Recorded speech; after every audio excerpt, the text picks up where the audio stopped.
어제 기자회견 이후에 왜 사과를 자꾸 하냐는 분들이 많았습니다. 당을 책임진 비대위원장으로서 반성하지 않는 민주당에 대한 국민의 분노가 더 깊어지기 전에 신속하게 사과드리고 다시 한번 기회를 달라고 호소하는 것이 시급하다고 판단했습니다.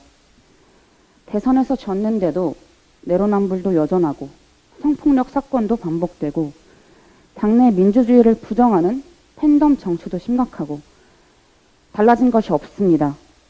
국민이 우리 민주당을 어떻게 보실지 걱정이 됐습니다. 국민의 신뢰를 회복하기 위해서라도 586 정치인의 용퇴를 논의해야 합니다. 대선 때 2선 후퇴를 하겠다는 선언이 있었습니다. 그런데 지금 은퇴를 밝힌 분은 김부겸 전 총리님, 김영춘 전 장관님, 최재성 전 의원님 정도밖에 없습니다. 선거에 졌다고 약속이 달라질 수는 없습니다.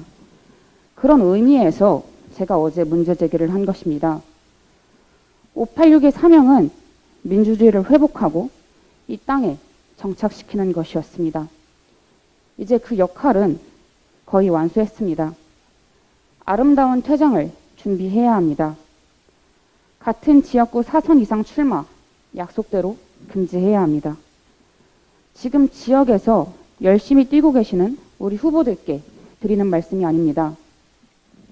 2022년 대한민국의 정치는 586 정치인들이 상상도 하지 못했던 격차와 차별, 불평등을 극복하는 것이 목표입니다. 2030 청년들은 이 격차와 차별과 불평등의 최대 피해자이자 해결의 주체입니다.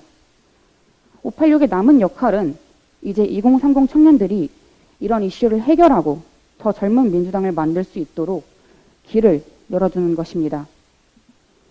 우리 당은 팬덤 정치와 결별하고 대중 정치를 회복해야 합니다. 자신과 다른 견해를 인정하지 않는 잘못된 정치, 팬덤 정치 때문에 불과 5년 만에 정권을 넘겨주었습니다. 잘못된 내로남불을 강성 팬덤이 감쌌고 이 때문에 국민의 심판을 받았습니다. 잘못된 팬덤 정치 끊어내야 합니다. 검찰개혁 강행만이 살 길이다. 최강욱 의원 봐주자라는 식은 분명히 잘못된 것입니다. 팬덤이 무서워서 아무 말도 못하는 정치는 죽은 정치입니다. 민주당이 어떤 어려움이 있더라도 극렬 지지층, 문자 폭탄에 절대 굴복해서는 안 될 것입니다. 당내 윤리심판원이 대선 전에 징계 절차를 마치라는 비대위원장의 요청에도 선거가 끝난 뒤인 6월 20일에 차기 회의를 개최한다고 결정했습니다. 우리 당 소속 자치단체장들의 성폭력 사건으로 당이 그렇게 고통을 겪었는데도 또 이렇게 미루고 있습니다. 이제 제가 아니라 국민들이 용납하지 않을 것입니다. 비대위의 비상징계 권한을 발동해서라도 최강욱 의원의 징계 절차를 합당하고 조속하게 마무리하겠습니다. 우리 편의 잘못에 더 엄격한 민주당이 되어야 합니다. 온정주의와 결별하고 내로남불의 오명을 벗어야 합니다. 이 문제를 해결해야만이 민주당은 쇄신할 수 있습니다. 현재의 열세를 만회하려면 읍소 전략밖에 없습니다. 서울, 경기, 인천 시도지사와 선대위원장이 공동으로 반성과 성찰, 당 개혁과 쇄신 방안을 담은 대국민 사과문을 채택하고 국민 앞에 발표할 것을 제안합니다.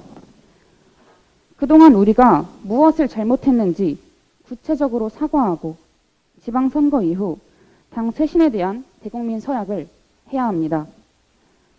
단지 지방선거 승리를 위해서뿐만 아니라 우리 당과 우리 정치의 변화를 위해 우리 대한민국을 위해 꼭 필요한 일일 것입니다. 이상입니다.